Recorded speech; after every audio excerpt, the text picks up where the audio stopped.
Et quand on regarde les images du corps de l'opposant Yaya Djero Béti, on voit que la balle qui lui a donné la mort a été tirée d'une arme qui a été collée à sa tempe. Donc il s'agit d'une exécution sommaire, extrajudiciaire, intentionnelle et hautement criminelle.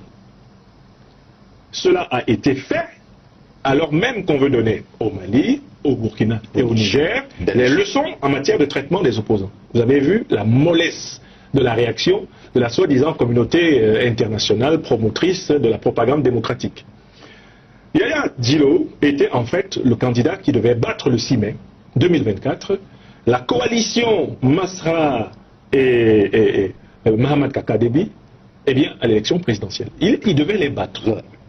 Le Parti Socialiste Sans Frontières, qui avait connu des ralliements importants comme celui du général Saleh Déby, oncle de Mahamat Kaka-Déby, le chef de l'État, le Parti Socialiste Sans Frontières s'annonçait, après la compromission de Masra avec Kaka-Déby, le Parti Socialiste Sans Frontières, le PSF du Tchad, se présentait comme la grande force montante de l'opposition.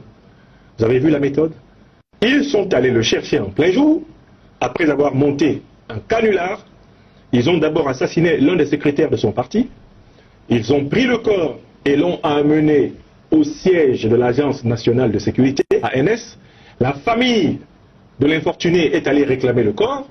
Ils ont sorti l'armée pour tirer sur la famille. Et parmi les gens qui sont morts, des adolescents, des enfants de moins de 15 ans.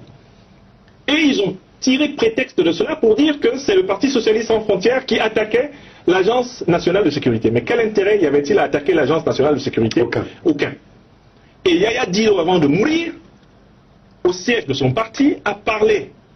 C'est une vidéo c'est un audio très émouvant. Il a expliqué: nous sommes encerclés dans le cadre d'un stratagème qui consiste à me tuer comme on a tué ma mère chez moi 3 ans plus tôt. C'était exactement le même jour de l'année, le 28 février 2021. On a tué ma mère en cherchant à me tuer.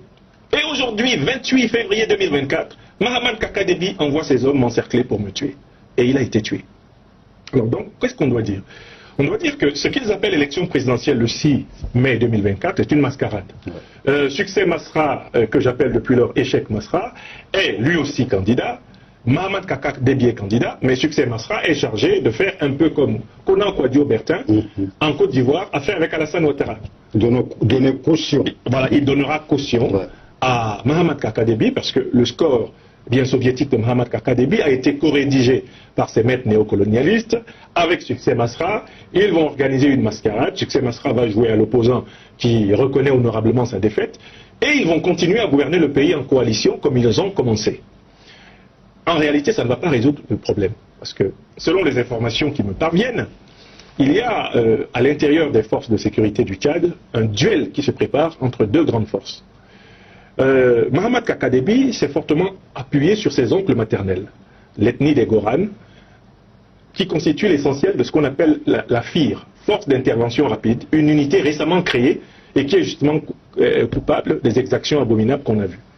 Mais il y a de l'autre côté une autre force très puissante au Tchad qu'on appelle la garde présidentielle tchadienne. Elle est majoritairement composée de l'ethnie de son père, les Arawa.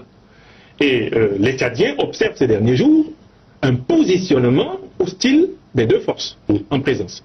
Ce qui rappelle des jours sombres des années 82, lorsque Goukouni Wedei et Hissène Habré s'affrontaient à l'intérieur de N'Djamena et littéralement avaient plongé la capitale dans une ruine. Cela risque d'arriver. Ça, c'est le premier point. Le deuxième point, c'est que Mahamat Kaka-Déby a dit que Succès Masra était un traître.